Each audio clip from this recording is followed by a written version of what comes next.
എൻ്റെ എല്ലാ പ്രിയ കൂട്ടുകാർക്കും ബിഗ് ചാനലിലേക്ക് ഒരിക്കൽ കൂടി സ്വാഗതം. 7ാം ക്ലാസ്സിലെ ഇന്നത്തെ അസൈൻമെൻറ്റ് സംയോജിത കൃഷിയുടെ മാനുവലാണ് ഈ വീഡിയോയിൽ നമ്മൾ ഡിസ്കസ് ചെയ്യുന്നത്. നിങ്ങൾ ചാനൽ ആദ്യമാണ് സന്ദർശിച്ചതെങ്കിൽ ചാനൽ തീർച്ചയായും സബ്സ്ക്രൈബ് ചെയ്യുക. ഒപ്പം ബെൽ നോട്ടിഫിക്കേഷൻ ഓർമ്മിപ്പിക്കാൻ മറക്കരുത്. ഇംഗ്ലീഷിലും മലയാളത്തിലും നമ്മൾ പോയിൻറ്റ്സ് നൽകിയിട്ടുണ്ട്. അപ്പം നമുക്ക് ആദ്യം മലയാളം നോക്കാം. സംയോജിത കൃഷിയുടെ ഗുണങ്ങൾ. ഒന്നാമത്തേന്ന് പറയുന്നത് പ്രാദേശിക വിഭവങ്ങളെ കൊണ്ട് മണ്ണ് വളക്കൂറുള്ളതും ജൈവാംശ സാന്ദ്രവുമാകുന്നു. തന്മൂലം ഫലഭൂഷ്ടമുള്ളതുമാകുന്നു. 2. വൻമരങ്ങളുടെ സാന്നിധ്യം മണ്ണൊലിപ്പ് തടയുന്നു. 3. വൻമരങ്ങളിൽ വസിക്കുന്ന പക്ഷിമൃഗാദികളുടെ അവശിഷ്ടങ്ങളും ഇലകളും ചേർന്ന് മണ്ണിൽ ജൈവ കാർബണിൻ്റെ അളവ് കൂട്ടുന്നു. അതായത് അന്തരീക്ഷത്തിൽ കാർബണിനെ ജൈവ കാർബണാക്കി മാറ്റുന്നു. 4. കാർബൺ ഡയോക്സൈഡ് എമിഷൻ കുറയ്ക്കുന്നു. 5. വിവിധ തരം വിളകൾ മാറി മാറി കൃഷി ചെയ്യുന്നതിലൂടെ മണ്ണിൻ്റെ സ്വാഭാവികത നിലനിർത്തുന്നു.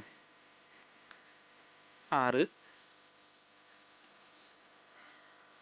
ബയോ കൺട്രോളിലൂടെയുള്ള കീടനിയന്ത്രണം സാധ്യമാകുന്നു. അതായത് ഒന്ന് മറ്റൊന്നിന് വളമായും സംരക്ഷണമായും മാറുന്ന രീതിയാണ് സംയോജിത കൃഷി രീതി.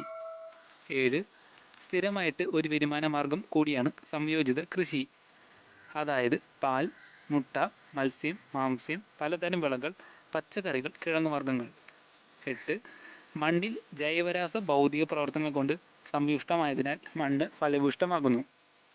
ഇപ്പോൾ കൂട്ടുകാർക്ക് ഈ പോയിൻറ്റ്സൊക്കെ ഉപകാരപ്പെടുന്നു വിചാരിക്കുന്നു. നമുക്കിനി ഇതിൻ്റെ ഇംഗ്ലീഷ് നോക്കാം.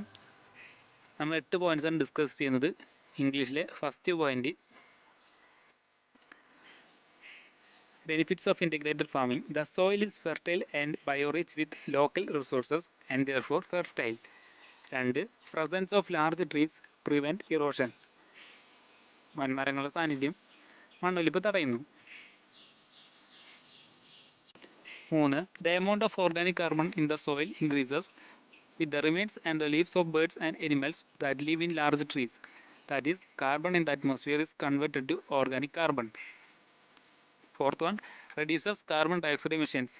5th, maintaining soil naturalness by cultivating different types of crops alternately.